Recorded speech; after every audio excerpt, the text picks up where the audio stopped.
আসসালামু আলাইকুম বন্ধুরা, আজকে আপনাদেরকে একটা নতুন তথ্য দেওয়ার জন্য একটা ভিডিও নিয়ে আসলাম। অবশ্যই ভিডিওটা সবাই কন্টিনিউ করবেন এবং পুরো ভিডিওটা দেখবেন। আমাদের দেশে প্রায় অটো রাইস মিল বাংলাদেশে অনেকগুলোই আছে। তার মধ্যে রাইস মিল থেকে আমাদের ভোজ্য তেল উৎপাদন হয়, কিন্তু আমরা সেই তেলগুলো মার্কেটে কেন পাই না? আপনারা অনেকেই হয় এখনও বাংলাদেশের মানুষ অনেকেই জানে না যে ধানের কুড়া থেকে ভোজ্য তেল উৎপন্ন হয়। তো আসলে সেই তেলগুলো কোথায় যায় এবং কিভাবে কোথায় চলে যায় সেটা আমরা জানি না, এবং ম্যাক্সিমাম মানুষই জানি না যে এই চাউলের কুড়া থেকে যে একটা ভোজ্য তেল হয় এবং সেই তেলটা আপনার শরীরের জন্য খুবই গুরুত্বপূর্ণ।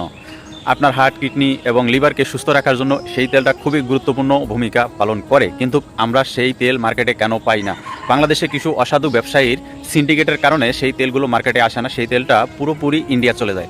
বাংলাদেশের মার্কেটে সেই তেলটা বিক্রি করতে পারে না বড় বড় ব্যবসায়ীদের চাপের কারণে। আর আমাদেরকে ইম্পোর্ট করে এনে খাওয়াচ্ছে হলো পাম অয়েল আর সোয়াবিন, যা খেলে মানুষের হার্ট, কিডনি সবই ড্যামেজ হয়ে যায়।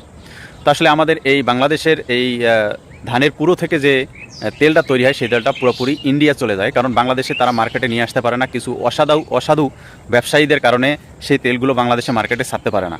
তো আমি চাই যে আমাদের দেশের উৎপন্ন এই চাউলের কুড়া থেকে, ধানের কুড়া থেকে যে তেলটা উৎপন্ন হয় সেটা যেন মার্কেটে আসে এবং সরকার এই বিষয়টা যেন একটু মনোযোগী হন। তাছাড়া আমাদের দেশের ঘরের বাইরে আমরা যে তেল খাচ্ছি, প্রত্যেকটা তেল খাওয়াই জীবনের ঝুঁকি বাড়ানো।